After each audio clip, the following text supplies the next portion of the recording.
અને સમાચારમાં હવે આગળ વાત ભરૂચની કરીએ, જ્યાં નર્મદા કિનારે મોજ માણવી વાહન ચાલકોને ભારે પડી છે। અચાનક પૂનમની ભરતી આવતા પાણીમાં વાહન ચાલકો ફસાયા હતા।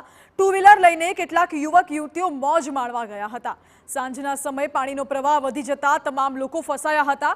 જીવના જોખમે વાહનોમાંથી તમામ લોકો બહાર નીકળ્યા। આવી બેદરકારીના કારણે તંત્ર સામે અનેક સવાલો ઉઠી રહ્યા છે।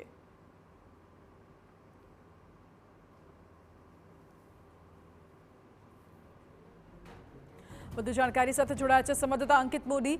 અંકિત, વાહન ચાલકો પાણીમાં મોજ મારતા જોવા મળે છે, સવાલ તંત્ર સામે ઉઠે છે। જી ચોક્કસ, બે ઘટનાઓ જ્યારે ડૂબી જવાની લોકોની બનતી હોય છતાં પણ તંત્ર અને લોકોની આંખો ન ઉઘડતી હોય, ચોક્કસ આ ખૂબ મોટો પ્રશ્નાર્થ કહી શકાય। ગઈકાલે ભરૂચની જો વાત કરવામાં આવે તો નર્મદા નદીના કિનારે મોટી સંખ્યામાં પરિવારો પોતાના વાહનો સાથે નર્મદા કિનારે પહોંચ્યા હતા મોજ માણવા માટે।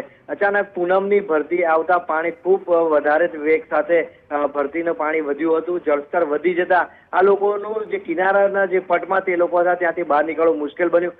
આખરે પોતાનો જીવ જોખમમાં મૂકી અને વાહનો હંકારી અને તેમણે ત્યાંથી બહાર નીકળવાનો પ્રયાસ કર્યો। ચોક્કસ તંત્ર સામે પણ પ્રશ્ન ઉઠે છે કે જ્યારે આવી ઘટનાઓ વારંવાર બનતી હોય છે ત્યારે વાહન ચાલકો નદી કિનારા સુધી કેવી રીતે પહોંચી જાય છે તે પણ એક પ્રશ્ન ઉભો થઈ રહ્યો છે।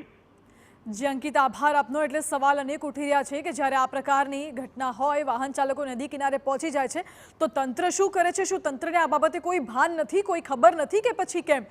પૂનમની ભરતી આવતા પાણીનો પ્રવાહ વધી ગયો હતો, વાહન ચાલકો ફસાયા હતા, જોકે તેઓ તેમની રીતે બહાર પણ નીકળી ગયા, પરંતુ સવાલ તંત્રની કામગીરી પર ઉઠે છે।